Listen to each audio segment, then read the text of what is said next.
The UN brief actually was awarded a prize from the CES 3 years ago, and we were invited to go. I couldn't go, but because we combine new technologies, reporting, and multilateral organizations, right?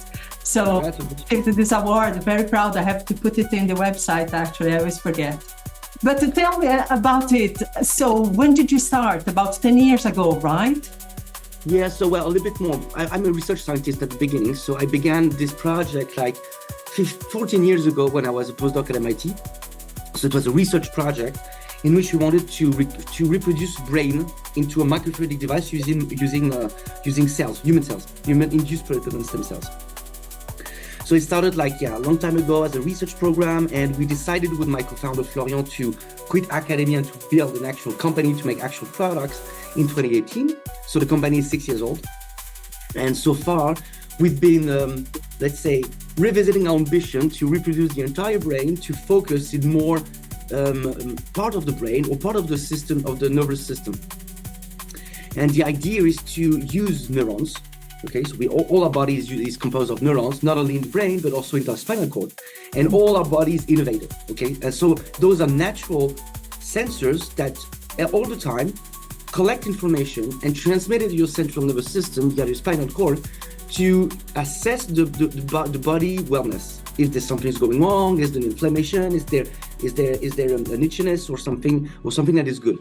And basically the idea is to use this natural biosensor that you have and there's always been there, and to take it off the human body and to use it as a sensor if something's going on well when developing a compound or drug into the preclinical trials.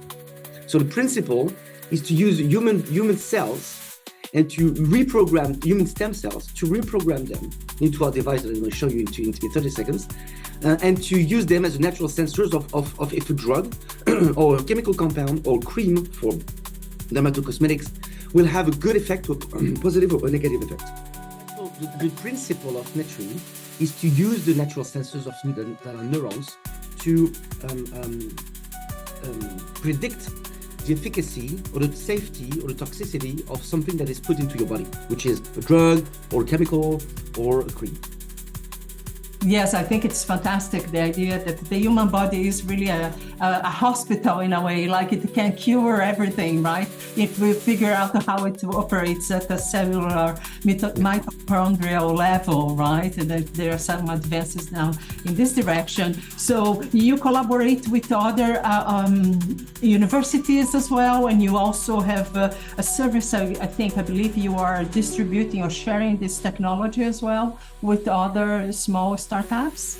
So, well, we collaborate with academia, obviously, because our technology can help them comprehend better the human body, etc. But our main goal is our main customers are the industry from the drug development, the pharmaceutical industry, from the food safety or food in general, and from the dermatocosmetics. So the idea is that we sell the technology to those companies so that they can predict the efficacy of the drugs that are in development.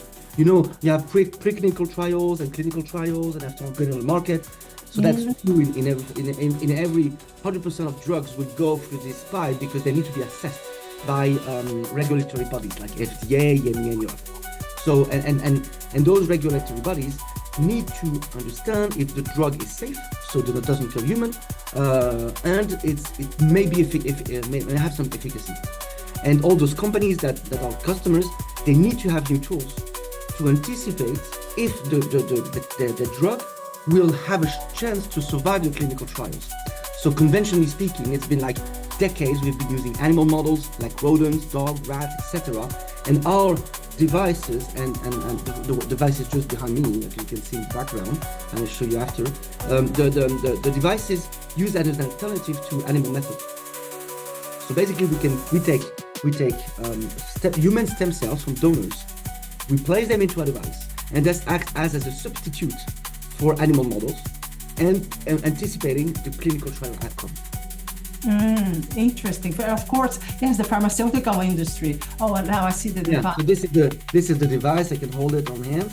And let me, if I can share my screen, because it's better to have you. So exactly what we in details. Can you see my screen? Yes, I can see your screen. So the device I show you here, so the one that you can see. So this is the device. Okay, so we place neural stem cells in the device, 16 different independent devices into one to make multiple experiments. And when you zoom into the device, you have this part when you can see the blue on the upper left here, but you can see actual neurons on the left part and nerves that grow on the right part. And this is where the nerves grow. And we apply the drug on the nerve compartment only. Because all your body, the first that are exposed to the first organs that are exposed to the drugs are your nerves, either by eating, so this is the nerve into your gut, or by injection for vaccine, etc. There's the nerve into your skin.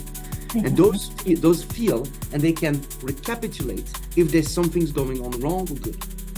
So the idea is that just to let me finish, the idea is that we can record the electrical activity of neurons using electrodes. You saw those black dots here.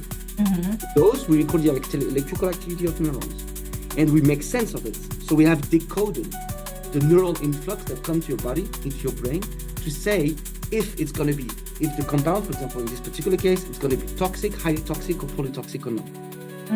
Interesting, fascinating research. I am really thrilled to find out that you guys are doing this. So to wrap it up, I don't want to take much more of your time. I know you have, to meet potential clients and so on, but tell us, to wrap it up, what do you have in store for 2025 and what were the accomplishments of 2024?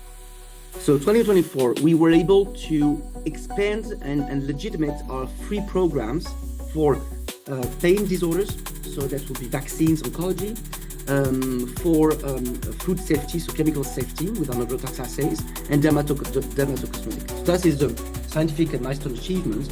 On the corporate side, we have new labs, which just changed in December, so 1,500 square meters in Lyon, in France, so that's very for the expansion. And we are looking for 2025 to have much more international clients and customers, and to have our licensing deal with technology transfer toward industry, big pharma company. Excellent. Okay, thank you so much for taking a moment to speak with us, and good luck with your continuing networking at the CES. Thank you so much, Maya, for your time. Bye.